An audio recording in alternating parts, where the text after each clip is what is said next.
പോലീസിന് ലഭിച്ച രഹസ്യവിവരത്തിന്റെ അടിസ്ഥാനത്തിലായിരുന്നു പരിശോധന. BJP മുൻ പഞ്ചായത്ത് അംഗം ലാലിന്റെ ഉടമസ്ഥതയിലുള്ളതാണ് കോഴി ഫാം. ലാലിന്റെ കൂട്ടാളിയായ ലോറൻസ് ആണ് പിടിയിലായ രണ്ടാമത്തെ കക്ഷി. നാടക നടൻ കൂടിയായ ലാൽ KPSC ലാൽ എന്നാണ് പൊതുവെ അറിയപ്പെട്ടിരുന്നത്.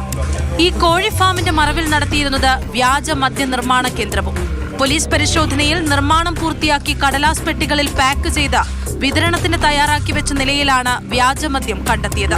പോലീസിന്റെ പരിശോധനയിൽ കിട്ടിയത് 15,000 കുപ്പി വ്യാജ വിദേശ മദ്യം.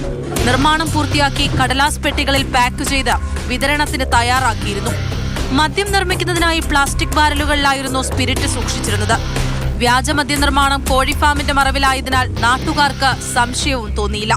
ഇതൊരു രഹസ്യറ പോലെ ഉണ്ടാക്കിയിരിക്കുകയായിരുന്നു ഈ ഗോഡൌണിന്റെ ബാക്കിൽ. ഇതൊരു കോഴി ഫാമിന്റെ മറവിലാണ് നടത്തുന്നത്.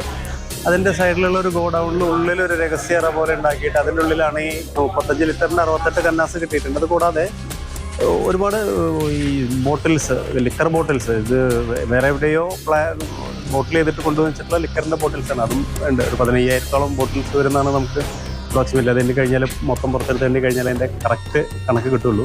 കർണാടകയിൽ നിന്ന് എത്തിച്ച സ്പിരിറ്റ് ആണെന്നാണ് പോലീസിന്റെ നിഗമനം. ഇതെവിടെ നിന്നാണ് എത്തിച്ചതെന്നും ഇടനിലക്കാർ ആരെല്ലാമാണെന്നും നിർമ്മിച്ച വ്യാജമദ്യം എവിടെയെല്ലാമാണ് വിൽപ്പന നടത്തുന്നത് എന്നതുൾപ്പെടെ കൂടുതൽ അന്വേഷണങ്ങളിലൂടെ വ്യക്തമാകുമെന്ന് പോലീസ് അറിയിച്ചു. മാതൃഭൂമി ന്യൂസ്, തൃശൂർ.